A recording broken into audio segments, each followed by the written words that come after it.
Hello, ladies and gentlemen. Today I will be sharing with you teaching and learning strategy for students with special needs during the pandemic. Before I proceed, let me just brief you about the overview of my presentation. I'll be sharing on the UNESCO Sustainable Development Goals. I will talk a little bit about IDEA 2004 and Education Rules for Special Education 2013. I will talk about population of persons with disabilities in Malaysia. Then I will move on to share a little bit about the general instructional principles for special educators. And moving on, I will share some challenges faced by educators during the pandemic. And I would also share some practical instructional strategies for students with special needs. Ladies and gentlemen, UNESCO has launched the Sustainable Development Goal from 2015, okay, it is a 15 years goal up to 2030. For today, our topic is focused on education, hence it is very much related to SDG 4, which is quality of education. In special education, especially in the United States of America, there are many public laws that govern special education. One very important act is the IDEA, Individuals Disability Education Act. 2004 states that every child with special needs has to be given opportunity to attain free and relevant education in order to prepare them for tertiary education, work, and independent living. So we can see that the provision of special education is a lifelong process. There are many different types of disabilities in the Malaysian schools, including those with speech impairment, hearing impairment, visual impairment, learning disabilities. Of course, learning disabilities comprises many different categories, including those with Down syndrome, autism spectrum disorder, who are slow learner, intellectual disability, and those with even developmental delay, or sometimes it is being called GDD. Also, we have another category which belongs to mental disabilities, physical disabilities, as well as the last category, which is multiple disability. Here is the graph or a chart, okay, showing the percentage of persons with disabilities registered, okay. So from the Ministry of Human Resources data in 2019, okay, we have seen that there are 35.4% of persons with learning disabilities, followed by those with physical disability, 34.7%, and subsequently to those with visual impairment, mental illness, okay, hearing impairment, multiple disability, as well as those with speech delay. The Malaysian Ministry of Education has come up with a ruling for special education in 1997. Subsequently, these education rules for special education had been revised in 2013. This education rule says that for the purpose of implementing the special education, any person who is involved in the implementation of the special education shall use the special education curriculum. Okay, in the school context, for students with learning disabilities, okay, the students are using the alternative curriculum, okay, which is the special education curriculum. Also in the rules, it says that a teacher shall use the individualized education plan, which is the so-called IEP. And a teacher may make modification to the teaching and learning methods or techniques. Also in terms of the provision, the time provision for each activity, and also to plan extra or special activities, and also the teaching aids, okay, relevant to the needs of the students. Now, there are some general instructional principles for special educators. As special educators, okay, we are trained to apply task analysis in our teaching and learning. Okay, apart from that, we are also encouraging special educators to use hands-on activities with the students, apply multisensory elements, emphasize on the functional academic, and relate learning with daily life. I will go on explaining each of these in the subsequent slides. Okay, what is task analysis? Here I have shown you an example of task analysis. For example, you want a child to learn how to fold a shirt, okay, so the teachers will lay out the sub-skills of folding a shirt sequentially. Okay, so the number of sub-skills outlined here depends on the level of functioning of the child. If a child is having high functioning, I mean the child is having high functioning, then the subtask given here will be less. Compared to a child which is low functioning, the teacher may have devised the task more detailed so that the child can follow the subtask more carefully. Okay, other practical instructional strategies, okay, that we shall advise the teacher to do is that, especially during this pandemic, okay, so we ask the teachers to convert the sub skills into PowerPoint slides because this is useful when the teacher wants to do online learning with the child. And if the task, okay, the subtask can be shown in the PowerPoint slides, that will be easier for the child to follow.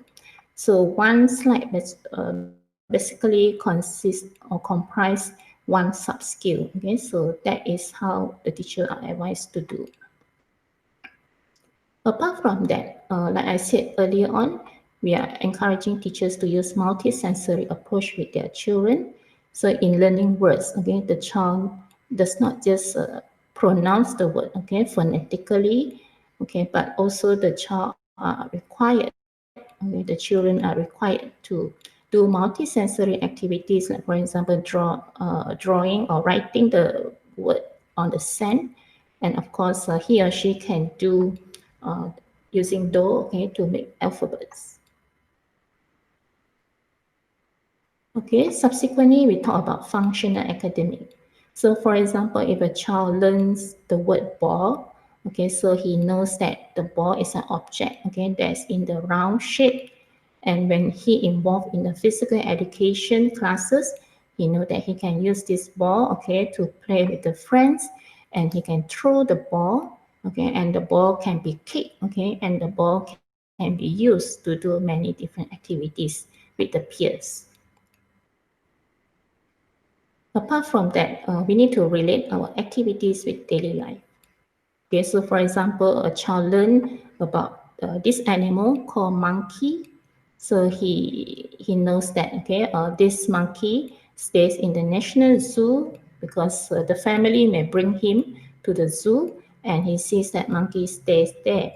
And apart from that, he also get to know that the original habitat for the monkey is in the jungle. Okay, and from there he also knows that, oh, monkey likes to eat banana, and the banana is the main food for the monkey. So we need to teach the words, okay, or object to the child, okay, by relating to daily life. Some challenges faced by educators during the COVID-19 pandemic, okay, are outlined here. Due to COVID-19 pandemic, okay, we had the movement control order. Okay, we have the conditional movement control order. We have the recovery movement control order. Okay, so due to all this movement control order, the students, okay, or the schools, okay, rather closed down, and the students have to stay at home. Okay, so the teachers have to provide online learning.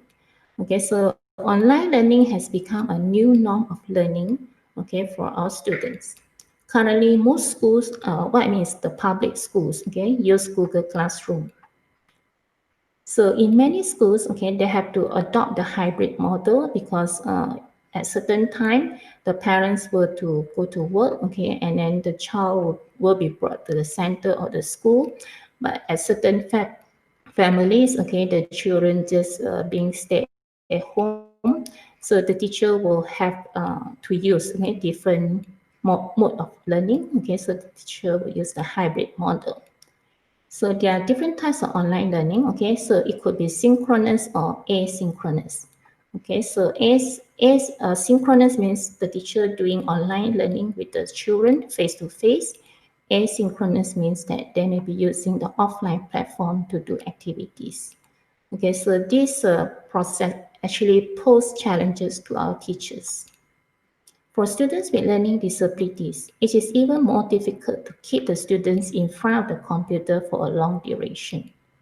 So there's a need to have an adult or caregiver to help or scaffold the students with learning disabilities. And we also hear from teachers saying that many students with special needs have been neglected from learning. Here are some general tips for virtual learning. Okay, to teach students with special needs in the classroom, okay, we need to break up our lessons, meaning that we can't get the students to sit in front of the computer, okay, for 30 minutes, okay, and that actually is very boring and the child start to get distracted and restless. Okay, apart from that, we need to give our students choices, okay, similar to what we perform in the face-to-face classroom.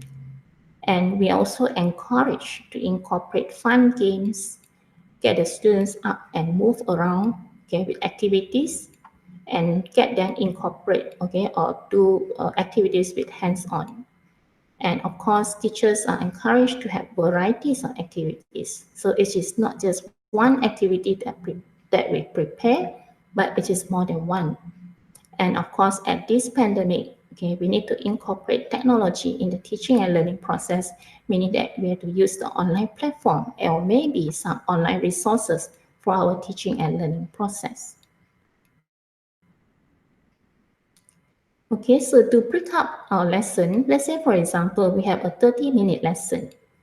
Okay, so I would say this is just a guideline for you. Okay, you can engage the students' interest, okay, at the first 5 minutes. Okay, of course, we may do some warming up exercise with him or her, and then we give them some choice, okay, to decide, okay, what they want to have, okay, after they have performed the tasks. Okay, for example, they may want to have sticker, or they may want to read a storybook or play a game after they have performed the tasks. Other than that, okay, after that we move on to synchronous activity, okay, which is online. For this, we can't do for long for children with special needs. Okay, the most is 10 minutes or even less than that. After that, teachers are encouraged to do asynchronous activity, okay, offline, which is about 10 minutes. And at the end, we gather them together and then they do sharing, could be online, okay, synchronous for 5 minutes. So this will make up the whole session of 30 minutes. Now, giving choices to students. Okay, so teachers have to always attempt to let students make their choices. When the students are able to make choices, they'll feel more confident, more happy, more satisfied, and hence it will enhance their self-esteem. Okay, before the lesson, okay, we can discuss with the students about what are the reinforcers that we are going to use for the class. Okay, as I mentioned earlier, it may be sticker or Angry Bird movie or movie on Upin and Ipin or others. During the lesson, the students also have to be given choices to decide on the materials that they're going to use for the classroom activities. And after the lesson, the students decide on what to do next. There are many asynchronous activity, okay, that we can incorporate, okay, as fun activity. Here, I would like to share with you one software that I have created together with the team, okay, in 2011, and this is called VASTAG. Okay, the name is being trademarked. VASTAG means Visual Auditory Simulation Technique. Okay? And this is a multimedia software that comprehensively blends multisensory in a simulated context. Simulated means that these contexts are quite familiar with the students, okay, where they usually go. And in this multimedia software, there are 5 modules. Each module consists of 5 tasks. Okay, so these tasks are just not computer game tasks, but they are the goal-directed tasks, okay, designed to develop attention of these students. So in each module, okay, we have 5 tasks, and of course, each task will be arranged in such a sequence that it helps to build the attention of the children. Of course, I'm not able to share with you all the tasks here, so these are just some few print screen of the tasks that I have in the modules. So what I mean is this kind of task can be of use, okay, during this time where students have to learn, okay, either synchronous or through asynchronous. But there are also many sources of activities that can be found, okay, from the internet, whether it is free or whether they are free or whether they are to be purchased. So I think teachers have to be very committed, okay, to look for more activities and come up with more adapted creative idea, okay, to teach the children in the class for special needs. There are also other variety of activities that we can use in our class during this pandemic. Okay, so we can use art and craft activities, or meaning that we use recycled items, or we exercise life skills activity in the class, where the child can create their own new recipe, okay, pertaining to what they experience in daily life. And we have sensory activities, example auditory, okay, visual, okay. So like for example here, the teacher is doing a synchronous session with the child on a sensory activity. So the child look at the screen and the teacher look at the screen, and then the teacher performs some clapping, and then the child follow a clap pattern of the teacher. And of course, we can also have song activities where we ask the students to sing and act in front of the screen. So all these activities can be either synchronous or asynchronous. Of course, if it is done as asynchronous, where the child is at home, okay, and the teacher is monitored from the other side, that means from the teacher's schools or center, then the child who is at home have to be taken care or have to be guided, okay, along by the caregivers or the parents who is at home. Some other art and craft activities that I can share with you is something that previously my students have been doing with the students. Like for example, this is an activity where the child do learn to make a cake, okay, a birthday cake for herself, and then she started to decorate the cake, okay, with the different lining, toppings, okay, including their angels and some some stories behind that, okay, meaning that when she has baked the cake, then she started to invite the angel to come to attend her party, and before the angel comes, okay, she will have to dress up the angel. Okay, so this is actually fun activities, okay, that we can do with the children. And over here you can see that the student, okay, is being asked to do a celebration card activity. Okay, so in this celebration card, okay, he has chosen 3 icons that he likes most. Of course, the icons were prepared by the teachers. So the students are given choice, okay, and given chance, okay, to make the choice to choose the icons that he likes.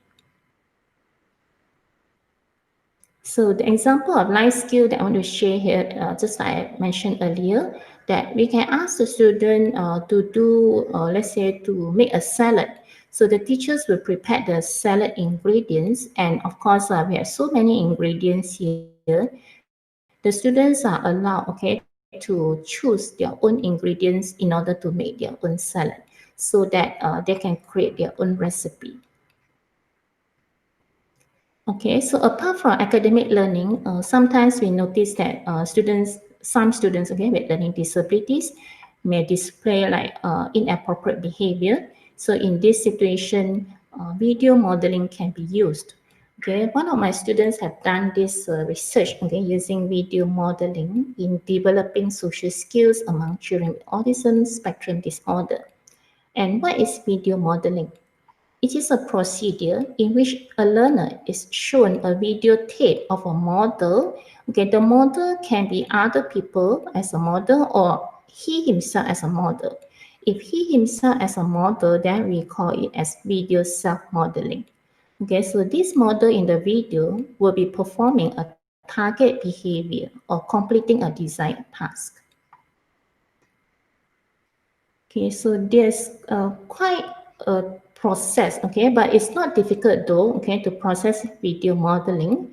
Now with the technology, of course, everyone has a smartphone, and of course we can record, okay, whatever activities or behavior that we want to target on. So sometimes we just record a series of the lesson that's ongoing. And after that, okay, we of course we determine the target behavior, and after that, yeah, we may record the target behavior, or we, as I said, we record the whole sessions. And after that, okay, we edit the video. So we only choose those target behavior, the wanted, okay, behavior. And from there, we make a video. Okay, from here, we show the video to the students, and hopefully the students will practice the good behavior, okay, based on what is shown in the video.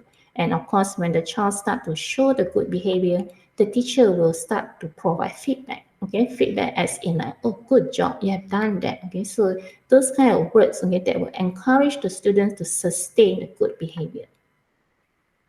So ladies and gentlemen, I've almost come to the end of the sharing. So what I can conclude is that with the new norm and for the future learning of students with special needs, there's a need for teacher training institutions to equip pre-service teachers with relevant skills to integrate contemporary technologies into their classroom practices. Now, for in-service teachers, there's a need to upskill ourselves to apply teaching through technological tools. Nevertheless, having said that, okay, I would say that for effective online learning, they need to have a strike of balance between the synchronous, which is the online, and also the asynchronous, which is the offline activities, okay, for students with special needs. As we know that students with special needs cannot have the continuous, okay, synchronous learning, okay, which is online. And of course, teachers have to plan or stagger out the lesson, okay, by incorporating the online and offline activities all together. Ladies and gentlemen, I've come to the end of my sharing, and thank you so much for listening.